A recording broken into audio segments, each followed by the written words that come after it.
আমার আজকের রেসিপি গোলাপজাম। এটি ঘরে থাকা মাত্র ২-১টা উপকরণ দিয়েই খুব সহজে বানিয়ে নেওয়া যায় এবং বাড়িতে ছোট বড় খুবই পছন্দ করে। এটা খেয়ে বুঝতেই পারবেন না যে এটা দোকান থেকে কেনা না বাড়িতে বানানো। আসসালামু আলাইকুম। আমি তনুজা। তনুজার রান্নাঘরে আপনাদের আরো একবার স্বাগত জানাই। তো চলুন কথা না বাড়িয়ে মূল রেসিপিতে চলে যাই। এখানে আমি দুটো রুম টেম্পারেচারে থাকা ডিম নিয়েছি। ডিমগুলোকে একটা বাটিতে ভেঙে নিয়েছি। এর মধ্যে ২ টেবিল চামচ চিনি এবং ২ টেবিল চামচ সয়াবিন তেল দিয়ে ভালো করে ফাটিয়ে নেব। ডিমটা একটু সময় নিয়ে ফাটিয়ে নেবেন, এতে করে ওর মধ্যে থাকা চিনিগুলো সম্পূর্ণভাবে গলে যাবে।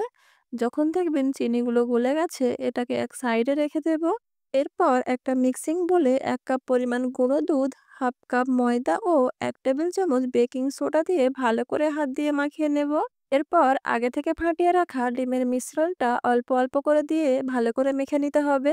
ডিমের মিশ্রণটা একেবারে দিতে যাবেন না, চেষ্টা করবেন অল্প অল্প করে দিয়ে মেখে নেওয়ার। এতে করে আপনার গুঁড়ো দুধের মিশ্রণটা খুবই ভালো হবে। যখন দেখবেন এইরকম আঠালো মতো হয়ে গেছে, এই পর্যায়ে আর ডিমের মিশ্রণটা দেবেন না।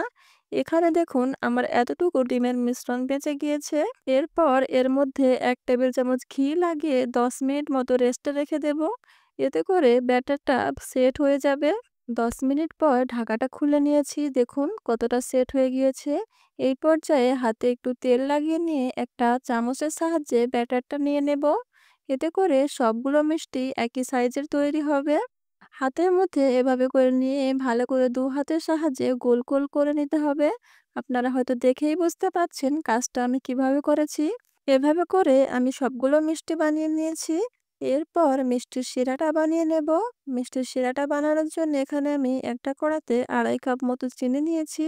ওর মধ্যে ওই কাপ মেপেই ২.৫ কাপ পানি দিয়েছি। খেয়াল রাখবেন যেই পাত্র মেপে চিনি নেবেন সেই পাত্র মেপেই সমপরিমাণে পানি নেওয়ার।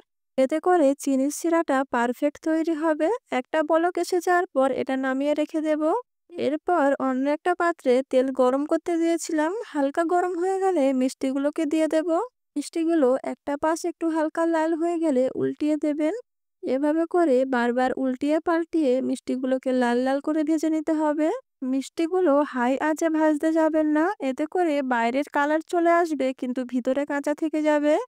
চেষ্টা করবেন মিষ্টিগুলো লো আঁচে একটু সময় নিয়ে ভেজে নেওয়ার, এতে করে বাইরে ভিতরে সমানভাবে ভাজা হবে। এরপর আগে থেকে যে শিরাটা বানিয়ে রেখেছিলাম, গরম শিরার মধ্যে মিষ্টিগুলো দিয়ে দিতে হবে।